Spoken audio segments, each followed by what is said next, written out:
Everyone thought this Diddy situation was just about him. But now Beyoncé and Jay-Z's names are floating around, and not in a good way. This whole thing has gotten way messier than anyone saw coming. We're talking rumors, leaked recordings, federal investigators, like something straight out of a crime movie. Tonight, the brave Diddy insiders finally able to tell all, well, the things that I experienced with him were monster, like that stuff almost destroyed. My life when Diddy's case picked up, Speed It wasn't just about his actions anymore. Testimony started dropping, secret tapes, leaked court documents spilled out, exposing more than just one man behind the scenes. Prosecutors are reportedly getting ready to drag in some big names, people close to Diddy, people who know too much or were there for too much, and Jay-Z and Beyoncé, their names are getting whispered the loudest. I have 3 victims right now who are willing to give testimony about not only what Mr. Carter has done to them but his wife as well. Their honesty. Little couple, they do nasty things. What do you think happened with Kim keeping people against their will, putting people on planes while they're unconscious?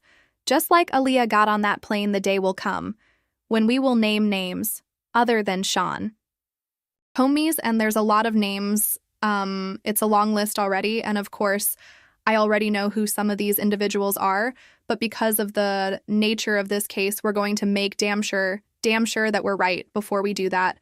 But the names that we're going to name, assuming that our investigators confirm and corroborate, what we've been told are names that will shock you. Aaliyah. That name keeps coming up again and again, and for good reason.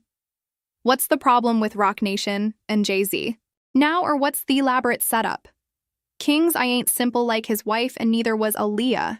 I guess that's why he had a kiss. You killed that young woman who I else would have known better how to have someone posing as Dame Dash's personal assistant. Call Aaliyah saw strategically and tell her she needed Torish to the hospital in Miami, because Dame was on his deathbed. Dame wasn't nowhere near Miami, and he ain't have no assistant. Call Aya, who the else would have known that, other than his closest ally. His best friend, that was her before him. Wow, prove me wrong. Sue me, these I've been killing people for years. Not long after that, Diddy and Jay-Z been running around acting like they run. Lay her death still hurts. She was only 22 when that plane crashed after a music video shoot in the Bahamas. People mourned and moved on, but questions never stopped. Why did the plane go down just after takeoff? Was she drugged before she got on? Was something being covered up? There's a horrific amount of allegations surrounding her death, and you know what they say about those? They're only chatter until someone brings up proof. Aaliyah was sitting in a taxi as her team and the flight crew argued nearby about whether or not to take off, and she complained of having a headache now. Reportedly, a baggage handler nearby said that someone from her entourage gave her a pill. She took the pill, and that right after she fell into a very deep sleep. So deep, in fact, that she was carried onto the airplane still asleep and may not have even been aware that she was on the airplane. Now, we should say, we don't know what that pill was. It could have been aspirin. Maybe she was just very tired from a long video shoot. And the baggage handler did say that she took it willingly. But it does reveal some new information about those final moments after the crash. Investigators determined the small plane was carrying about 700 lbs over its limit. And this is important. The center of gravity was too far back in the aircraft. The pilot did not want to make this trip, and he reportedly argued with Aaliyah's team because he thought that it was unsafe. So he did make those calculations, and he did decide that it was unsafe. However, after protracted negotiation, they went through with that flight. Now, we did also learn some new things about this pilot according to autopsy results. He had both alcohol and coke in his system. The pilot did. He was not the authorized pilot for that plane. And this was all corroborated. Jaguar Wright asked the truth later with additional details on exactly who was involved in Aaliyah's alleged. That takes me to when you speak on Aaliyah, people really was Hunden when you spoke on Dame Dash Aaliyah Hand. You're speaking on something where you're saying, I wish that situation would be investigated further. No to be investigated, period. It was never investigated. Hype was never questioned. Lenny Kravitz made a statement and it was never publicized. She was unconscious. She didn't choose to get on that plane in. There were phone calls made. There were witnesses who signed NDAs. Why would you need to sign a non-disclosure agreement about a plane crash? And what happened leading up to it Please, someone. Yeah. Answer that, do. Do you feel like denying? Why the... Would you need to sign a don't ask about a plane crash if it was accidental? Do you feel like riddle me that? Riddle me that, work with me here in this moment. And I'm going to ask you, a plane crash should be accidental, should be, why would any testimony about what happened leading up to it need to be covered under a non-disclosure agreement? If there wasn't foul play, there are people who did short sales on their stocks right after that, made a lot of money, including Sean Carter. Now, I'm going to ask you, why would non-disclosure agreements need to be signed for an accident? Hey, there were over 25 non-disclosure agreements, cashed out and recorded, regarding the death of that beautiful girl and every other human being that died on that plane with her. What? The would you need? Don't ask for that. And did-ite. Williams, the ball's belly was a money pit without a question, and Jay-Z got 10 free videos on. Williams and I didn't work for free. Here Uncle recently spoke out, and now people are listening. Again, if you could go back and change anything, what would you do differently? How would you protect Aaliyah? Oh, God, that's a good ugly question, because there's so many things and so many nights that I've stayed awake wondering if I had made a plan different, or if I had been there to the video shoot myself. Aaliyah was a star early on. She was just a kid when she hit the stage and only 14 when she dropped her first album. R. Kelly helped launch her career, but things quickly got dark. He was accused of getting her a fake ID so he could marry her. She was 15, he was 27, her parents shut it down fast, but the damage was done. What is the deal with you and Ron Kelly? Are you all married or not? No, I'm not married. Robert's doing his thing, I'm doing my thing. He's a great producer, great artist who I do admire, and there's nothing there when he did the record with her, with Jake. That's why I was that was almost like one of the things where I was just like, he's out of here, Jake. I just let it go because I couldn't believe he did a project with her. With R. Kelly, knowing that he my girl, what are prosecutors saying that he did to Aaliyah? Yeah, the reason Aaliyah is part of this case is because prosecutors say she is one of the victims in a decades-long criminal enterprise led by R. Kelly, essentially for the purpose of sexually abusing underage girls. Now, during this trial, one of R. Kelly's former tour managers testified that he is the one who personally bribed a government official to get a fake ID for Aaliyah, saying that she was 18 years old when she was really 15. Why did he do that? Because R. Kelly reportedly wanted to marry her. That's what this man testified, and he said that R. Kelly wanted to marry her because he'd gotten Aaliyah pregnant, and he wanted to be able to legally authorize an abortion for her as a minor at just 15 years old. And he also wanted to protect himself from prosecution. It's reprehensible. It's awful. I understood the getting married part. Didn't realize there was a potential baby involved. Still, Aaliyah kept rising. She was successful, respected, and loved. But then came that crash. And while everyone focused on the pilot and the overloaded plane, someone came forward years later and said Aaliyah was given a pill before the flight she never even walked onto. That plane she had to be carried. What have you uncovered about that allegation, yeah? The new book, Baby Girl, reveals some new details about the final moments before that tragic accident and, according to the author, Aaliyah was sitting in a taxi as her team and the flight crew argued nearby about whether or not to take off, and she complained of having a headache now.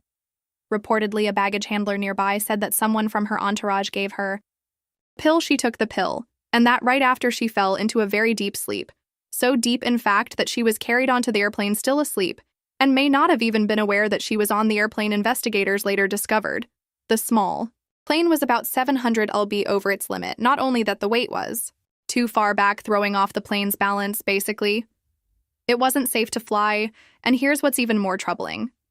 The pilot knew it was unsafe. According to a book on the crash, the pilot actually tried to back out. He argued with Aaliyah's team, told them it was dangerous, but after a long back and forth, he gave in. The pilot must have been doing some of these calculations. Why would he risk his own life, and what do we know about him? Yeah, according to the book, the pilot did not want to make this trip, and he reportedly argued with Aaliyah's team because he thought that it was unsafe.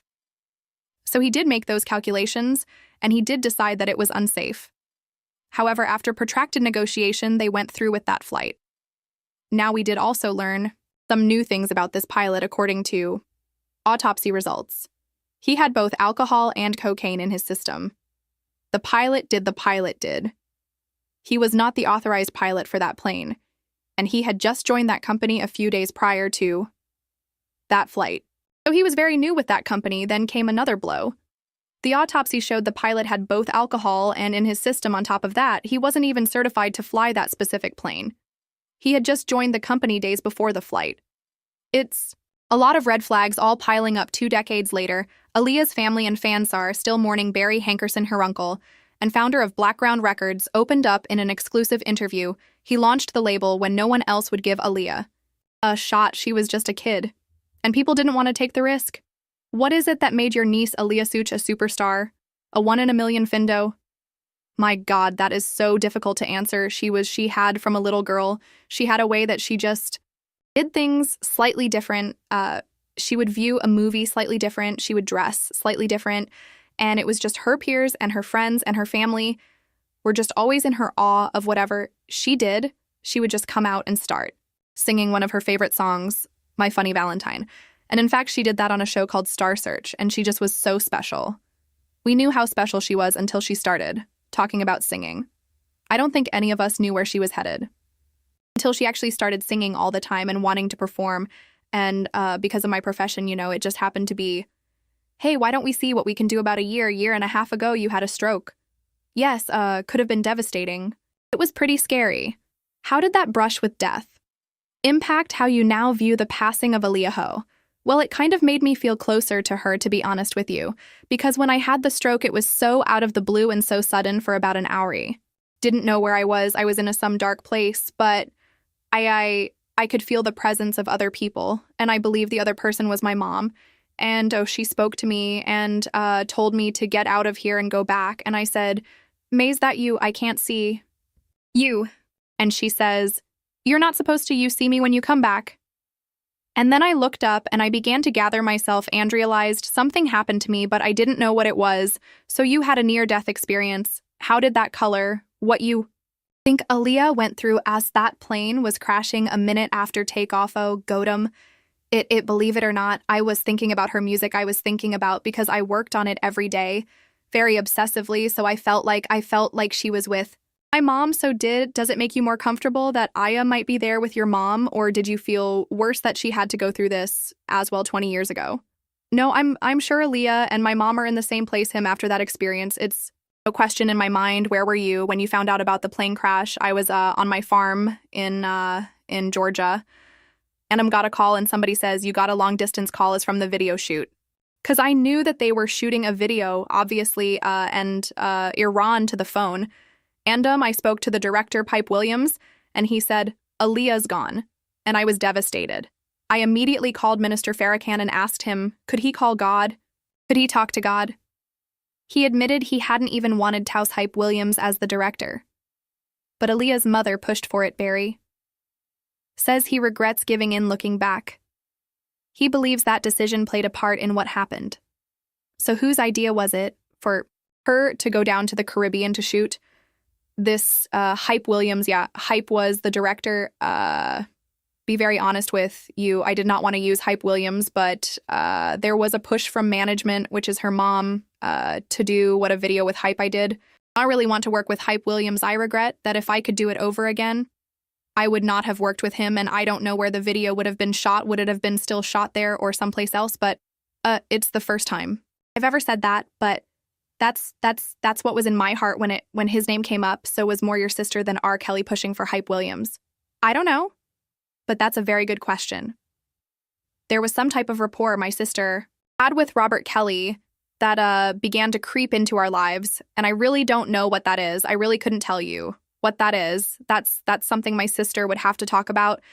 But I did feel, because Hype and R. Kelly had a relationship, because he directed a lot of Robert's videos. So the fact that you just said that is very amazing, because it was a push to use Hype more than there was a push to use anybody else. So at that time, I was after that debacle with R. Kelly. I was for not having any linkage to Robert Kelly at all through directors or whatever. So that did come up that way, and I lost that battle, and Hype became the director.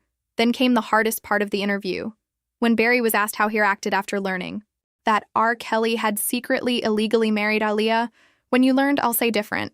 What did you do when you learned that R. Kelly had illegally married your niece Aaliyah? Went crazy you?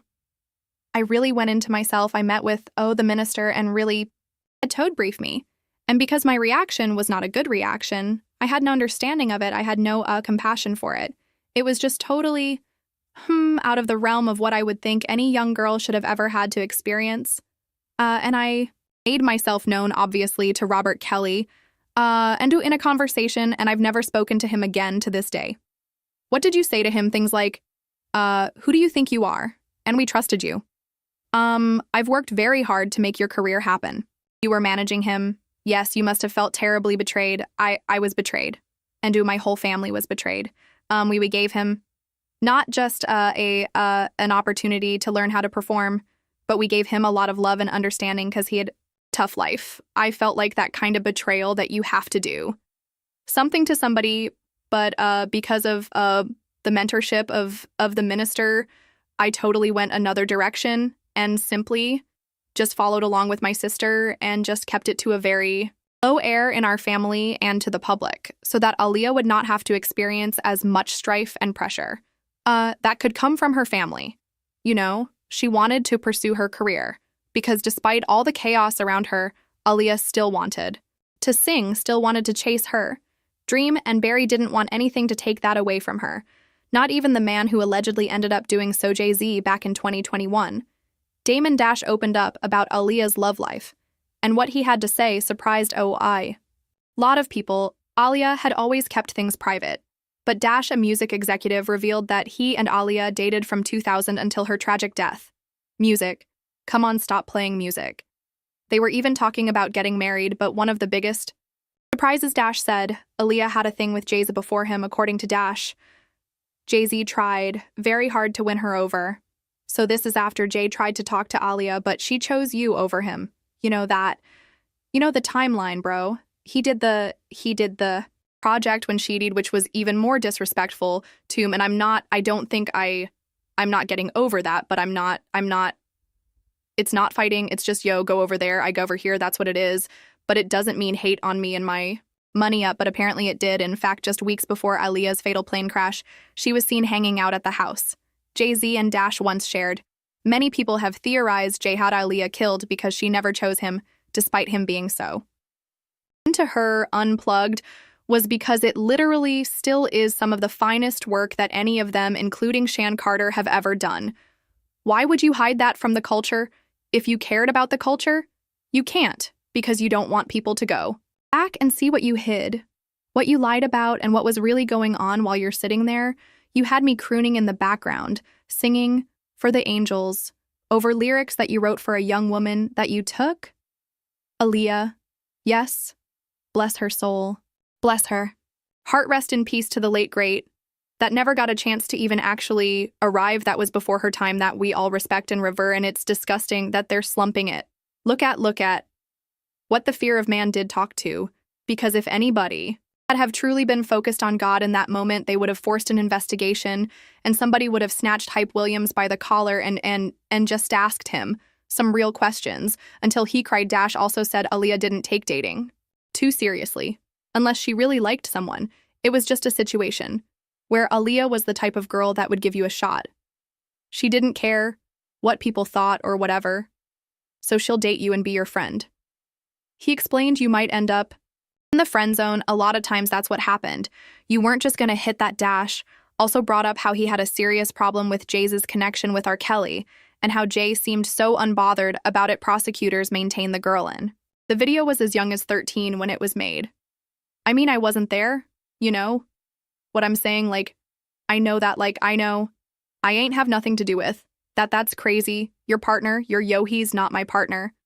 Look how my partner played me, you calling him my partner publicly. That man did a record with my girl, and then went on a tour with him, but I had to look the other way. And because my girl said, leave it alone, I left it alone. You left it alone. Dean couldn't break his promise to Aaliyah, but his anger was spiraling out of control. Jaguar Wright told us that Jay-Z was worse than Diddy, and we're going to go ahead and deep dive this Jay-Z and Diddy connection to show just how deep this might actually go.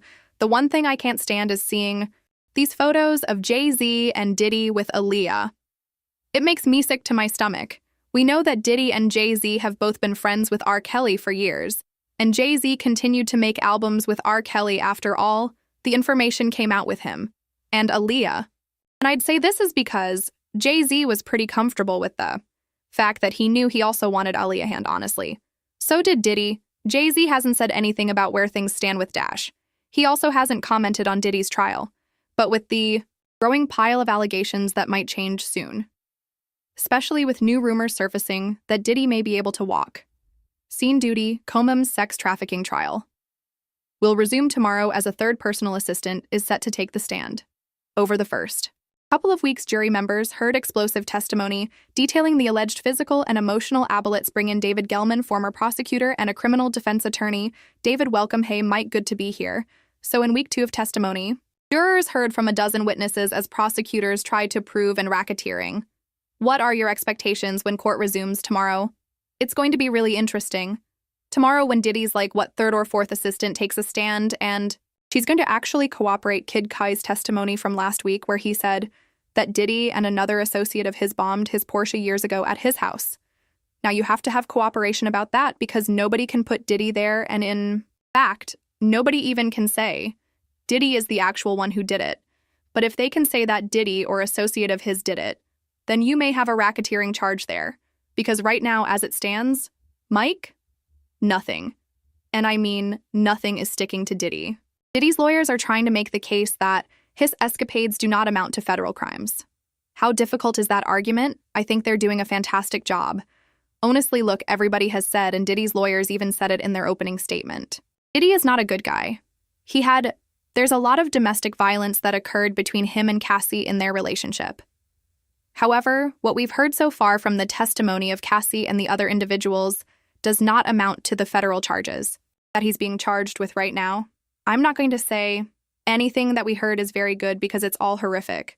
However, the state or the government in this particular instance needs to prove, beyond a reasonable doubt, that he conspired to racketeer to traffic and top remote pros. So far, they're falling way behind in this, and I know there's a lot more to go in this trial because they're saying it's going to be about 8 weeks.